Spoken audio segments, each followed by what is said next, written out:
Nellore rural కార్యాలయం నందు rural MLA Kotamreddy Sridhar Reddy ఆధ్వర్యంలో క్లస్టర్ ఇన్ఛార్జీల 26వ వార్డులకు సంబంధించిన నాయకులతో సమావేశం నిర్వహించడం జరిగింది. అనంతరం మీడియాతో మాట్లాడుతూ ఈ నెల 9వ తేదీ నుండి 16వ తేదీ వరకు వార్డులో 303 శంకుస్థాపన కార్యక్రమాలు జరుగుతాయని, ఈ అభివృద్ధి పనులన్నీ 60 రోజులు పూర్తి చేస్తామని, అప్పటికే 85% పూర్తి చేస్తున్నట్లు, మరి 15% కూడా త్వరలో పనులన్నీ పూర్తి చేస్తామని మీడియా ద్వారా తెలియజేశారు. ఈ కార్యక్రమంలో ఎమ్మెల్యే కోటంరెడ్డి శ్రీధర్ రెడ్డి, గిరిధర్ రెడ్డి, కోటంరెడ్డి గిరిధర్ రెడ్డి, భానుశ్రీ, శంషుద్దీన్, షాబీర్ ఖాన్, రాజానాయుడు, పెంచలయ్య నాయుడు తదితరులు వార్డు క్లస్టర్స్ ఇన్ఛార్జీలు పాల్గొన్నారు.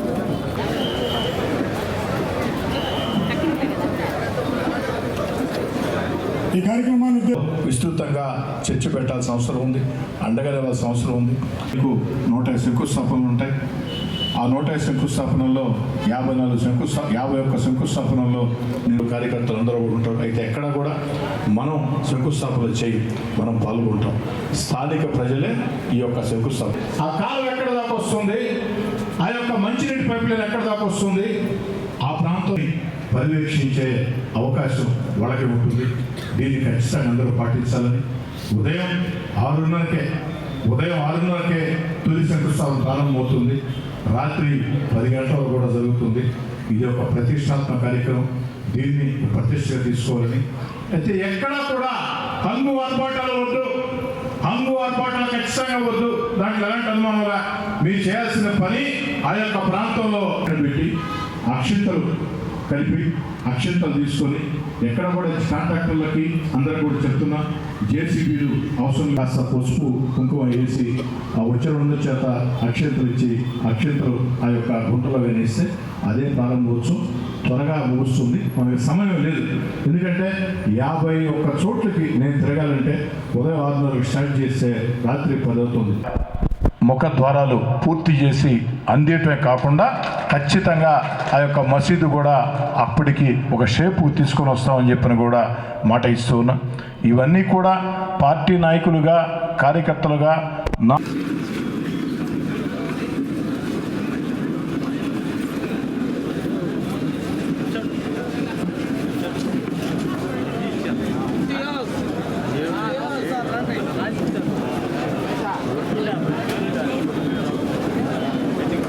ఉంటే అంతమందికి ఒక్కొక్కరికి 15,000 రూపాయలు ఏడాదికి బిడ్డల చదువుల భారం. గత వైఎస్ఆర్ కాంగ్రెస్ పార్టీ ప్రభుత్వంలో అస్తవ్యస్త అనాలోచిత విధానాలతో ఆర్థికంగా ఈ రాష్ట్రం దివాలా తీసింది. ఆర్థికంగా ఆంధ్ర రాష్ట్రానికి అప్పిచ్చేవాళ్ళు కూడా లేని పరిస్థితి గత 5 ఏళ్ల వైఎస్ఆర్ కాంగ్రెస్ పార్టీ పాలనలో వచ్చింది. అయినా చంద్రబాబు నాయుడు గారు తన అపార అనుభవంతో, తన సమర్థ నాయకత్వంతో ఈనాడు అప్పుల్లో పడిపోయినటువంటి ఆంధ్రప్రదేశ్ని, ఆర్థికంగా దివాలా తీసిన ఆంధ్రప్రదేశ్ని గాడిన పెడుతూ ఏదైతే సంక్షేమ కార్యక్రమాలు అన్నీ కూడా కొనసాగిస్తూ ఎన్నికల్లో ఇచ్చిన హామీల్ని ఒక్కొక్కటి నెరవేర్చుకుంటూ వస్తూ, అదేవిధంగా సంక్షేమ కార్యక్రమాల తోడు అభివృద్ధి కార్యక్రమాలకి మంచిగా నిధులిస్తూ ఎక్కడికక్కడ రోడ్లు, కాలువలు, అదేవిధంగా ఏదైతే మంచినీటి పైప్ లైన్లు, కరెంటు ట్రాన్స్ఫార్మర్లు, కరెంటు తీగలు, ఇవన్నీ కూడా కరెంటు సమస్యలు లేకుండా చేసేదానికి అన్ని రకాలు కూడా ప్రయత్నిస్తూ ఉన్నారు. అంతేకాదు ప్రపంచంలో ఏ రాష్ట్రానికి కూడా రాజధాని లేని రాష్ట్రం ఈ ప్రపంచంలో ఏదైనా ఉందంటే ఒక ఆంధ్రప్రదేశ్. ఎప్పటిదాకా? మొన్న 8 నెలల దాకా. అలాంటిది ఆంధ్రప్రదేశ్కి ఒక అద్భుతమైన రాజధాని నిర్మించేవాలా అన్న ఆలోచనతో అమరావతిని ఈరోజు వేగవంతంగా, అద్భుతంగా భారతదేశంలోనే ఒక మంచి రాజధానిగా చంద్రబాబు నాయుడు గారు నిర్మాణం సాగిస్తూ ఉన్నారు. అంతేకాదు మన బిడ్డలకు ఉద్యోగాల కోసం గతంలో వైఎస్ఆర్ కాంగ్రెస్ పార్టీ ప్రభుత్వంలో జరిగిన పనులతో ఆంధ్ర రాష్ట్రంలో పెట్టుబడులు పెట్టాలంటే పారిశ్రామికవేత్తలు భయపడే రోజుల్లో మరి ఈనాడు విపరీతంగా పెట్టుబడులు ఆకర్షిస్తూ పెట్టుబడులు పెడుతూ ఉన్నారు. అదేవిధంగా రాష్ట్ర దిశ మార్చే పోలవరం, ఈ రాష్ట్రంలో రైతాంగానికి అన్ని రకాల కూడా పోలవరం ఎంత ముఖ్యమో మీకు తెలుసు. పోలవరం పూర్తయితే ఈ రాష్ట్రం దేశంలోనే ఒక ధనిక రాష్ట్రంగా అవుతుంది. రైతులు రాజులు అవుతారు.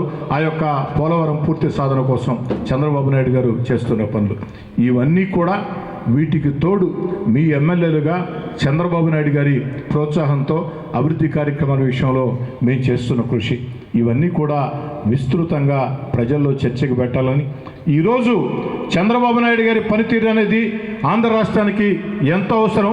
సర్వనాశనం అయిపోయినటువంటి ఆంధ్ర రాష్ట్రం చంద్రబాబు నాయుడు గారు ముఖ్యమంత్రిగా మరో 15 ఏళ్ళు 20 ఏళ్ళు ఉంటేనే ఈ ఆంధ్ర రాష్ట్రం గాడిలో పడుతుంది. ఆ విధంగా ఒక సమర్థుడైన చంద్రబాబు నాయుడు గారికి మీరందరూ కూడా మద్దతు ఇవ్వాలని, ప్రజల్లో విస్తృతంగా చర్చ పెట్టాలని. మీకు తెలుసు, గతంలో వైఎస్ఆర్ కాంగ్రెస్ పార్టీ అధికారంలోకి వచ్చిన వెంటనే 3000 పెన్షన్ ఇస్తామని చెప్పి ఎప్పుడు ఇచ్చారమ్మా పెన్షన్? 250 అధికారం రాకముందేమో అధికారంలోకి వస్తూనే 3000 పెన్షన్ అని చెప్పారు. అధికారంలోకి వచ్చిన తర్వాత పెంచుకుంటూ పోతామని చెప్పారు.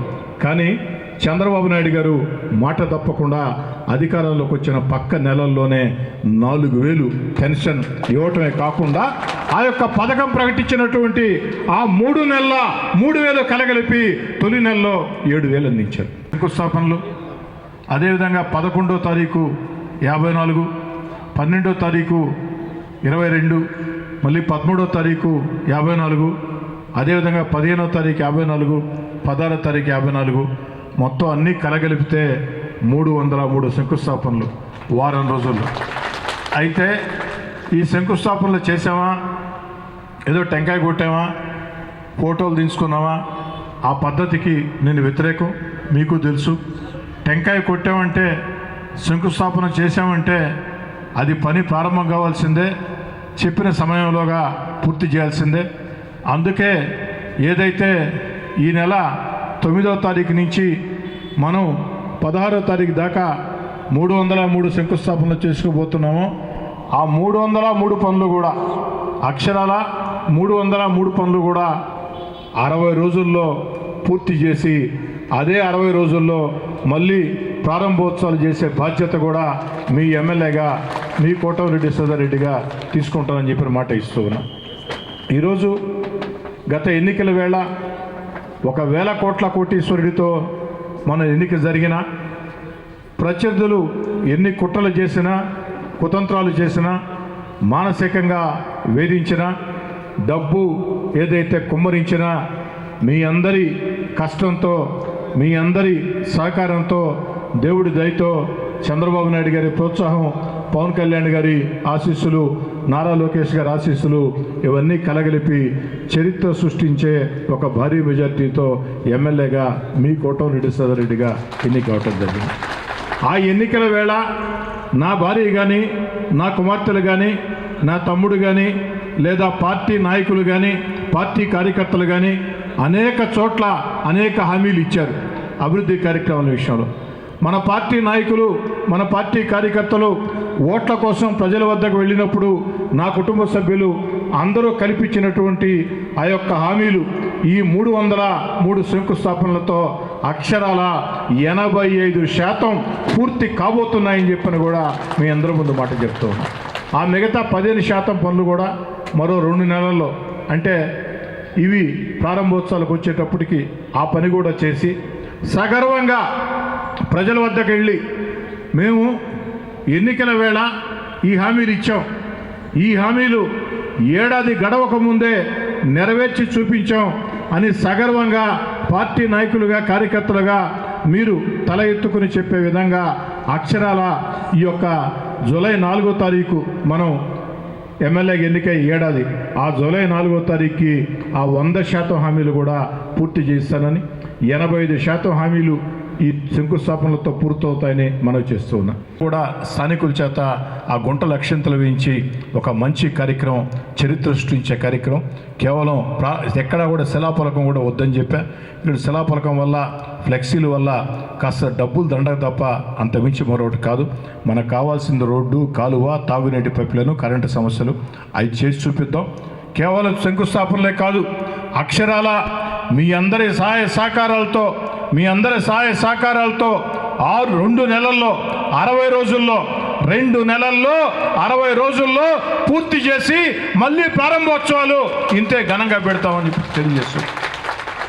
ఇది నెల్లూరు రూరల్ నియోజకవర్గం రాష్ట్రానికే ఒక ఆదర్శంగా నిలబెడుతుంది. కొన్నిసారి మనం ప్రకటించినప్పుడు మన వార్తలు ఎప్పుడు లోకల్ ఛానల్స్లో వస్తాయి. అలాంటిది పోయినసారి విలేకరుల సమావేశం పెట్టి ఇట్లా చేయబోతున్నామంటే రాష్ట్ర మీడియాలో కాదు, నేషనల్ మీడియాలో కూడా ప్రధానంగా ఇది వార్త వచ్చింది, ఛానల్స్లో కానీ పత్రికల్లో కానీ.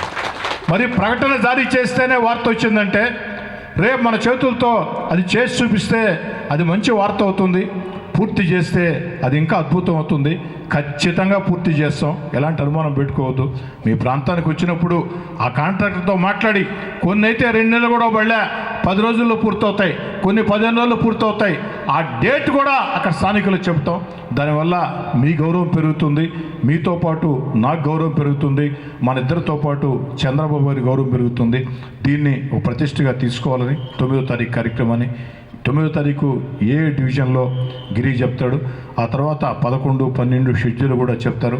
ఆ విధంగా చేసుకోవాలని దీనికి సంబంధించి ఈరోజు నుంచి కూడా ప్రతినిత్యం ఆఫీస్ నుంచి సుబ్బన్న కానీ, పృథ్వీ కానీ, శశి కానీ, శివ కానీ, జల్దంకి సుధాకర్ కానీ, శంషుద్దీన్ కానీ, ఎందుకంటే ఈ మొత్తం ఈ మానిటరింగ్ సంబంధించి పెట్టుకున్నాం. వీళ్ళెవరో ఒకరు మీకు ఫోన్ చేసిన వాళ్ళు బారాషాయి దర్గాకు సంబంధించి మసీద్ నిర్మాణానికి 5 కోట్లు చంద్రబాబు గారు విడుదల చేశారు.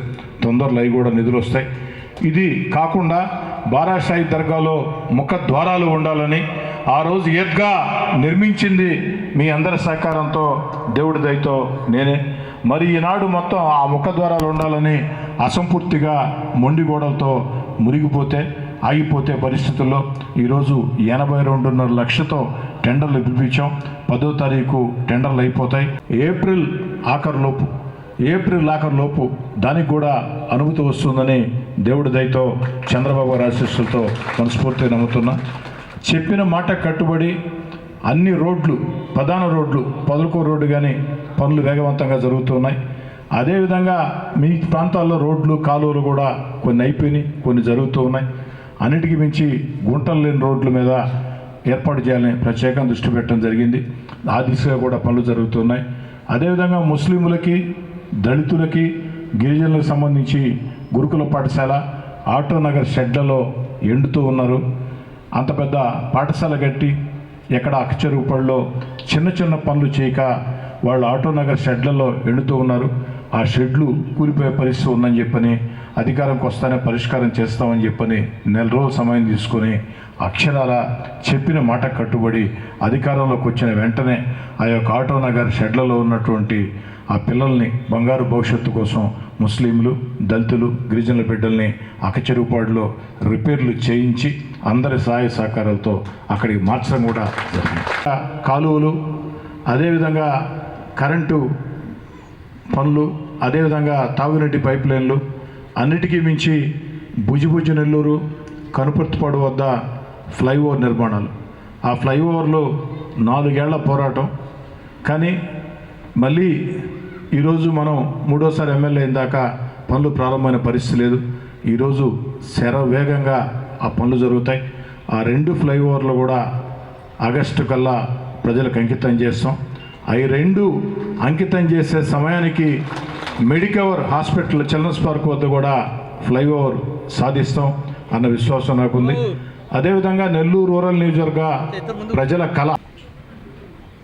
తర్వాత దీనికి సంబంధించి సోషల్ మీడియాలో ప్రత్యేకమైన కథనాలు, యాడ్స్ వస్తుంటాయి. దాన్ని మీరందరూ కూడా ఎవరికి వారు గ్రూపులతో పాటు వ్యక్తిగతంగా మీ దగ్గర చాలా నెంబర్లు ఉంటాయి, వాటన్నిటికీ ఫార్వర్డ్ చేయండి, ఎందుకంటే ఇది చాలా ముఖ్యం. రెండోది ఏంటంటే చంద్రబాబు నాయుడు గారి ఆశీస్సులతో ఈ 8 నెలల్లోనే నెల్లూరు రూరల్ నియోజకవర్గానికి అభివృద్ధి పనుల సాధన కోసం మనం సాధించినటువంటి నిధులు అక్షరాల 191 కోట్లని కూడా సగర్వంగా ప్రకటిస్తున్నాం. ఈ సందర్భంగా ఒక మాట చెప్తున్నా. ఇప్పటికే మీ వార్డులో చాలామంది పనులు చేస్తున్నారు, పార్టీ కోసం పనిచేస్తున్నారు. నేను పని చేసినా చేయకుండా నేనే నాయకుడిని అంటే కుదరదు. నాయకుడు అంటే నిరంతరం ప్రజలతో ఉండాలి, ప్రజలతో సంబంధాలు పెట్టుకోవాలి. నేనే నాయకుడిని, నేను పని చేయను, నా వార్డులో ఎవరు వచ్చేదానికి లేదు, అది సాధ్యం కాదు. అది నా దగ్గర సాధ్యం కాదు. ఇంకేడన్నా సాధ్యం అవుతుంది కానీ రూరల్ నియోజకవర్గంలో ప్రతి ఇల్లు 4 సార్లు తిరుగుండా, ప్రతి వీధి, ప్రతి సందు, ప్రతి గుంది, ఎవరి శక్తి, ఎవరి యుక్తి, ఎవరి వ్యక్తిత్వం నాకు పూర్తిగా తెలుసు. కాబట్టి నేను 20 ఏళ్ళ నుంచి కోటమిరెడ్డి సదారెడ్డితో ఉండా, 20 ఏళ్ళ నుంచి తెలుగుదేశంలో ఉండా, నేనే నాయకుడిని అంటే అది కుదరదు. నాకు ఖచ్చితంగా నాకు మీరు కావాల్సిన వాళ్ళు లేదంటే అలాంటి అనుమానంలే. కానీ నాయకుడు అంటే దాంతోపాటు సమర్థత కూడా ఉండాలి, ప్రజలతో సంబంధాలు కూడా ఉండాలి, దాంట్లో అలాంటి అనుమానంలే. ఎక్కడైనా పార్టీలో పనిచేసేవాళ్ళు, ఎన్నికల్లో చేసినప్పుడు మేము ప్రజలతో ఉండము, మాకు నాయకత్వాలు కావాలంటే అది రాదు. ఖచ్చితంగా అది నాయకులు వస్తారు, వేరే వాళ్ళ నాయకులు ఏం తడాలి. ఎందుకంటే అంతిమంగా పార్టీ బాగుండాలి. పార్టీ బాగుంటే మనం బాగుంటాం, మనం బాగుంటే పార్టీ బాగుంటుంది. కాబట్టి అది ఆలోచించేమని చెప్పని మళ్ళీ చెప్తున్నా, ఎక్కడా కూడా పార్టీ కార్యకర్తల విషయంలో రాజీ పడే ప్రశ్నే లేదు. నేను మీ కాడ కోరుకునేది ఒకటే, నేను ఇంత ప్రేమిస్తున్నా, మీరు నన్ను ప్రేమించాలని కోరుకుంటున్నా, తప్పుందని దీంట్లో అనుకోవటంలే. అదేవిధంగా మీ కాడ నేను కోరుకునేది ఫ్లెక్స్లు కట్టమని కాదు, డప్పులు కొట్టమని కాదు. ఫ్లెక్స్లు అంటే నాకు అలర్జీ, డప్పులు కొడితే నాకు అలర్జీ, తెలుసో తెలీదో మీరు చాలా తెలిసే ఉంటుంది. షాలు అలాంటి అలర్జీ. కానీ నేను మీ కాడ కోరుకునేది ఒకటే, జనంతో ఉండండి, జనం మధ్యలో ఉండండి, జనంకి అందుబాటులో ఉండండి. ప్రతి డివిజన్ నుంచి నాకు ఫోన్లు చేస్తూ ఉంటారు చాలామంది. ప్రతి డివిజన్లో కూడా పార్టీకి సంబంధం లేకుండా, రాజకీయాల సంబంధం లేకుండా 25 నుంచి 50 మంది నాకంటూ పరిచయస్తులు, స్నేహితులు ఉన్నారు. ఎందుకంటే ఎప్పుడో వీఆర్ఎస్కులో రాజకీయాలు స్టార్ట్ చేశాం కాబట్టి 71, 72, 73 ప్రాంతాల్లో అప్పటి నుంచి మొత్తం నేరుగా పరిచయాలు ఉంటా వచ్చాయి. వాళ్ళు చెప్తూ ఉంటారు ఎప్పుడు విషయాలు. అప్పుడు నేను మీ కాడ కోరుకునేది ఒకటే, డివిజన్ నుంచి అయా మా డివిజన్లో ఈ నాయకుడు బాగా పనిచేస్తున్నాడు అని చెప్పి మర్చిపోయారు. మీరు కష్టించి పని చేస్తామంటే, జనంతో ఉంటామంటే, జనంకి దగ్గరగా ఉంటామంటే, జనంకి అనుకూలంగా ఉంటామంటే మిమ్మల్ని ఎంత దూరమైనా నేను ప్రోత్సహిస్తా. గత ఎన్నికల్లో కూడా మీరు చూశారు, 26 డివిజన్లు ఉంటే 26 డివిజన్లో కూడా పార్టీ కార్యకర్తలు, నాయకులకే టికెట్లు ఇచ్చాం. ఎంత పెద్ద ఒత్తిడి వచ్చినా నామినేటెడ్ పదవులు అలానే ఇచ్చాం. ఆఖరికి మేయర్ లాంటి స్థానం మనకు వచ్చిన ఈరోజు మనతో ఉండకపోవచ్చు. రాజకీయాల్లో ఎవరికెవరు శాస్త్రం కాదు, కానీ అది కూడా పార్టీ కోసం కష్టం చేసిన కార్యకర్తకు, నా వెంట నడిచిన వాళ్ళకో ఇచ్చాను తప్ప పారాచూట్ బ్యాచ్లకో, డబ్బు సంచులతో వచ్చేవాళ్ళకో ఈ ఆఫీస్లో నో ఎంట్రీ బోర్డ్, దాంట్లో ఎలాంటి అనుమానం లేదని చెప్పని మనం చేసుకుంటూ ఈ యొక్క కార్యక్రమాన్ని ప్రతిష్టగా తీసుకోవాలని, ఎందుకంటే తొలి కార్యక్రమం 9వ తారీఖు కాబట్టి 100 శంకుస్థాపనలో గిరి చెప్పినట్టు ప్రతి ఇంటికి వెళ్ళి ఆహ్వానించాలని చెప్పని, ఆ సమయం పాటించాలని, ఎక్కడ బొకేలు, శాలువాలు, ఫ్లెక్సీలు వద్దు, టెంకాయలు కూడా వద్దు. కాస్త వేగవంతంగా మీరు పంపించేసినట్లయితే నెక్స్ట్ ప్రాంతానికి పోతాం. ఆ పనులు కూడా దగ్గరుండి పర్యవేక్షించండి. వాటితో పాటు ఇంకా మీ డివిజన్లో ఏదైనా అభివృద్ధి పనులు ఉంటే వెంటనే కాగితం రాసి ఈరోజు, రేపో, ఎల్లుండో, వారం తర్వాత, 10 రోజుల తర్వాత సుబన దగ్గర ఇవ్వండి. వాటిని కూడా జూలైలో శాంక్షన్ చేయించి పూర్తి ఇచ్చే బాధ్యత నాదని మనం చేస్తాం. శంకుస్థాపనకు ముందుకి వెనక్కి రాకుండా. అదేవిధంగా 17వ డివిజను 6:30 నుంచి 8:30 దాకా ఉంటుంది. అదేవిధంగా 18వ డివిజను 8:45 నుంచి 11:15 దాకా ఉంటుంది. 20వ డివిజను 11:30 నుంచి 2:45 దాకా ఉంటుంది. 21 3 గంటల నుంచి 4 గంటల 45 నిమిషాల దాకా ఉంటుంది. 23 5 గంటల నుంచి 7:15 దాకా ఉంటుంది. 24 7:30 నుంచి 8:30 దాకా ఉంటుందన్న. ఇది ఎమ్మెల్యే గారు పర్యటించే ప్రాంతాలు. అదేవిధంగా నేను పర్యటించే ప్రాంతాలు 25 ఉదయం 6:30 నుంచి దాదాపు 11:45 దాకా కూడా 25వ డివిజన్ భుజబినెల్లూరు ఉంటుందన్న. 26 12 నుంచి 12:45 దాకా, 27 2 నుంచి 3:30 దాకా, 29 3:45 నుంచి 6:45 దాకా, 32 7 నుంచి 9 గంటల దాకా. ఇది 9వ తారీఖు పూర్తి షెడ్యూల్న. అదేవిధంగా 11వ తారీఖు ఒక్కరోజు గ్యాప్ ఇచ్చి 11వ తారీఖు నేను పర్యటించే ప్రాంతాలు 19వ డివిజను ఉంటుంది. 22 24 28 30 ఇంచుమించు సేమ్ టైమింగ్స్ ఉంటాయి. ఇమీడియట్గా దానికి కన్సర్న్ వాళ్ళకి ఇమీడియట్గా ఫార్వర్డ్ చేస్తారు. అవన్నీ కూడా 12వ తారీఖు ఎక్స్క్లూజివ్లీ 31వ డివిజను 12వ తారీఖు పెట్టుకున్నాం. కొంచెం షెడ్యూల్లో టైట్ అవుతా ఉందని. అదేవిధంగా 13వ తారీఖు అదే ఎక్కువ ప్రాంతాలు శంకుస్థాపన చేయాల్సి వస్తుంది. అదేవిధంగా 20 ఉన్నాయి, దాదాపు 18 శంకుస్థాపనలు ఉన్నాయి. అదేవిధంగా 13వ తారీఖు 33, 35, 36 13వ తారీఖు. అదేవిధంగా 15వ తారీఖు 37, 34, 38, 41 15వ తారీఖు. 16వ తారీఖు 1, 2, 12 ఈ 3 డివిజన్లకు సంబంధించి మళ్ళీ సపరేట్గా పెట్టుకుంటాం. ఆ పార్టీ నాయకులను పిలుచుకొని మళ్ళీ మాట్లాడి వాళ్ళు షెడ్యూల్ చేస్తాం. ఇది మన షెడ్యూల్ కార్యక్రమం. దయచేసి దీన్ని మీరందరూ కూడా విజయవంతం చేయాలని, ఎక్కడికక్కడ స్థానిక ప్రజల్ని మీరు ఎంతవరకు దీంట్లో వాళ్ళని వీలు కల్పిస్తే, ఎంతవరకు దీంట్లోకి తీసుకురాగలిగితే అంత మంచి పేరు వస్తుందని తెలియజేస్తూ, మీ అందరి సహాయ సహకారాలతో నెల్లూరు రూరల్ నియోజకవర్గాన్ని ఇప్పటికే 18 గ్రామాల్లో కూడా దాదాపు 7 కోట్ల రూపాయలతో అటు రోడ్లు, డ్రైన్లు కూడా ఇటీవల కాలంలో ఎమ్మెల్యే గారు శంకుస్థాపన చేశారు. ఇవే కాకుండా రాబో రోజుల్లో కూడా ఏదైతే మీరు ఇస్తారో అవన్నీ కూడా ఎప్పటికప్పుడు ఆఫీస్ నోట్ చేసుకుని తప్పకుండా సెకండ్ ఫేజ్, థర్డ్ ఫేజ్లో అవి కూడా తీసుకుంటామని తెలియజేస్తూ, ఇంకా కూడా గడప గడపకు గిరిధరెడ్డి అనే కార్యక్రమం 18 గ్రామాల్లో అయిపోయింది. డివిజన్లు అనేది తర్వాత ఎమ్మెల్యే గారు కూడా అది కూడా ప్రకటిస్తారని, మీరందరూ ఇంత దూరం వచ్చి ఇంతసేపు ఉండి మాకు ఇంత అవకాశం కల్పించినందుకు పేరు పేరున ప్రతి ఒక్కరికి కూడా హృదయపూర్వక నమస్కారాలు, ధన్యవాదాలు. నెల్లూరు రూరల్ నియోజకవర్గమే కాదు, ఈ దేశంలో ఎక్కడా జరగని విధంగా ఈ కార్యక్రమాన్ని ఎంతో ప్రతిష్టాత్మకంగా మనందరం కూడా తీసుకున్నాం. దీన్ని విజయవంతం చేయాల్సిన బాధ్యత మనందరిపైన కూడా ఉంది.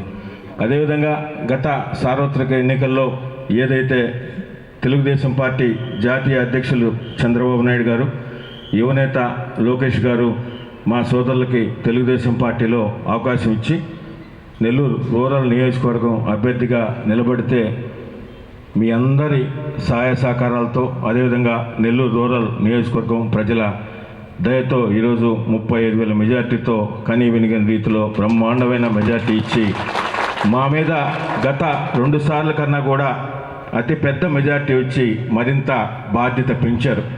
ఆ బాధ్యతే ఈరోజు ఈ 26 డివిజన్లో కూడా మీ అందరితో మాట్లాడి మీ సమక్షంలో మీరిచ్చిన ప్రజల ప్రాధాన్యత మీకు తెలిపితే మీరు తెలిపితే దాని ద్వారా వచ్చిన వర్కులే ఈరోజు 26 డివిజన్లో కూడా మనం పెట్టడం జరిగింది. అదేవిధంగా ఈరోజు ముఖ్యంగా 23 డివిజన్లకు సంబంధించి ఈ కార్యక్రమాన్ని తీసుకున్నాం. దీనికి సంబంధించి ఇప్పటికే అన్ని డివిజన్ల ఇన్ఛార్జీలు కానీ, క్లస్టర్ ఇన్ఛార్జీలు కానీ, పార్టీ అధ్యక్షులు కానీ, కార్పొరేటర్లు కానీ అందరితో మాట్లాడి ముఖ్య నాయకులతో ఒక రూట్ మ్యాప్ కూడా ఇప్పటికే మనం సిద్ధం చేశాం. దయచేసి ఏదైతే ఎమ్మెల్యే గారు చెప్పారో మీరు వేరే విధంగా అనుకోవద్దు. ఫ్లెక్స్లు కానీ, శాలువాలు కానీ, బొకేలు కానీ అవి ఏవి కూడా ఆ రోజు మొహమాట పెట్టద్దన్నా మీరు దయచేసి ఒక్కటి మీకు అందరికి కూడా పర్సనల్గా కూడా రిక్వెస్ట్ చేస్తున్నాం. ఒక్కరు కూడా బొకే కానీ, శాలువా కానీ, ఫ్లెక్స్ కానీ ఆ ప్రాంతాల్లో కట్టకుండా, ఈ ఫ్లెక్స్లు, బొకేలు, శాలువాలు ఇచ్చే అంత ప్రాధాన్యత కన్నా కూడా స్థానికంగా మీ పరిధిలో ఉన్న ఆ వీధిలో జరుగుతున్న, లేకుంటే అక్కడ జరుగుతున్న ఆ పనిని స్థానికంగా ఉన్న ఆ 10 ఇళ్ళో, 20 ఇళ్ళో, 30 ఇళ్ళో దాంట్లో నుంచి ఎంతమంది ప్రజలను మీరు తీసుకొస్తే మనకు అంత గౌరవం పార్టీకి కానీ, తెలుగుదేశం పార్టీకి కానీ, ఎమ్మెల్యే గారిని కానీ పెరుగుతుంది. దాని మీద మీరు దృష్టి పెట్టాలని ప్రతి ఒక్కరికి కూడా ప్రత్యేకంగా కోరుకుంటూ, అదేవిధంగా ఈ 26 డివిజన్లకు సంబంధించి 26 కోట్లకి ఈ పనులు పూర్తయిన తర్వాత మిగతాయి కూడా అన్నీ కూడా మా దగ్గర అన్నీ కూడా తీసుకుంటున్నాం. దానికి కొంచెం టైం తీసుకొని కూడా చేస్తాం. ఏదైతే మనం వర్కులు చేస్తున్నామో ఇవన్నీ కూడా టెండర్లు పిలుచున్నారు. ఇవన్నీ కూడా 3వ తారీఖు కూడా ఇప్పటికే 27వ తారీఖు కొన్ని అయిపోయినాయి, 1వ తారీఖు కొన్ని అయిపోయినాయి, 3వ తారీఖు కూడా కొన్ని అవుతాయి. 3వ తారీఖు అయిన తర్వాత ఒక 2-3 డేస్లో వాళ్ళందరూ కూడా కాంట్రాక్టర్తో కూడా మీటింగ్ పెట్టి అవన్నీ కూడా అగ్రిమెంట్లు పూర్తి చేసి 9వ తారీఖు శంకుస్థాపన చేయాలని భావిస్తున్నాం. వారితో కూడా ఎవరెవరైతే కాంట్రాక్టర్లు వేశారో వారితో కూడా ప్రత్యేకంగా సమావేశం 5వ తారీఖులో పెట్టుకొని మీతో కోఆర్డినేట్ చేసుకొని ఎక్కడ ఏం అంగం అడ్బాటాలు లేకుండా జస్ట్ ఒక చిన్న పిట్టు తీసి అక్షంతలు పెట్టి స్థానిక ప్రజల చేత ఎన్ని చేయించి కూడా ఈ కార్యక్రమం, ఎందుకంటే దాదాపు 54, 51 అంటే ఉదయం 6:30 మొదలు పెడితే 10 అవుతా ఉందన్న మీరు కూడా అర్థం చేసుకుని ఎక్కడికక్కడ ఆ స్థానిక ప్రజల్ని మ్యాక్సిమం ఎంతమంది ఉంటే అంతమందిని మీరు ఇన్వాల్వ్ చేస్తేనే మనం తీసుకున్న ఈ కార్యక్రమానికి మంచి పేరు వస్తుంది, మంచి ప్రాధాన్యత వస్తుంది, ప్రజల్లో మనకు మంచి పేరు వస్తుంది, పార్టీకి కానీ అదేవిధంగా శాసనసభ్యులకు కానీ మీరు అందరూ కూడా గమనించుకోవాలని తెలియజేస్తూ, అదేవిధంగా దీనికి సంబంధించి 9వ తారీఖు ఉదయం 6:30 నుంచి ఈ కార్యక్రమం మొదలవుతుంది. ఈ కార్యక్రమం ఎమ్మెల్యే గారి కార్యక్రమం, ఇది షెడ్యూలు. 9వ తారీఖు 17వ డివిజను, అదే 17వ డివిజన్ ఉదయం 6:30కి మొదలవుద్ది, 18వ డివిజన్ ఉదయం 8:45కి మొదలవుద్ది. ఎందుకంటే ఈ 6:30, 8:30 టైము షెడ్యూలు ఏ ప్రాంతాల్లో ఎక్కడెక్కడ ఉందో ఆల్రెడీ మీరే ఇచ్చున్నారు కాబట్టి దానికి సంబంధించి ప్రతి వర్క్ కూడా ఎక్కడైతే 5 లక్షలు, 7 లక్షలు, 10 లక్షలు, 15 లక్షలు, 18 లక్షల వర్కులు ఇచ్చినారు ఆ డివిజన్లో, దానికి సంబంధించి మీరే ఒక ఇన్ఛార్జిని పెట్టినారు. ఆ ఇన్ఛార్జీలు దయచేసి ఎక్కడికక్కడే తిరగకుండా ఎక్కడ మీకు ఏ ప్రాంతం బాధ్యత అప్పచెప్పారో ఆ ప్రాంతంలో చేరి అక్కడే ఉండి అదే మీకు ఫస్ట్ అదే ఎండ్ ప్రాంతం లాగా భావించి అక్కడ మ్యాక్సిమం ప్రజలను తీసుకొచ్చే బాధ్యత కూడా మీరు తీసుకోవాలని, అక్కడికిక్కడికి 2-3 శంకుస్థాపనలకి పరిగెత్తినంత మాత్రమే ఉండదన్న. దయచేసి ఎవరికి ఏ బాధ్యత అప్పచెప్పారో, ఏ శంకుస్థాపన దగ్గర ఏ వీధులు అప్పచెప్పారో ఆ వీధినే మీరు తీసుకోవాలని మీకు తెలియజేస్తూ, అదేవిధంగా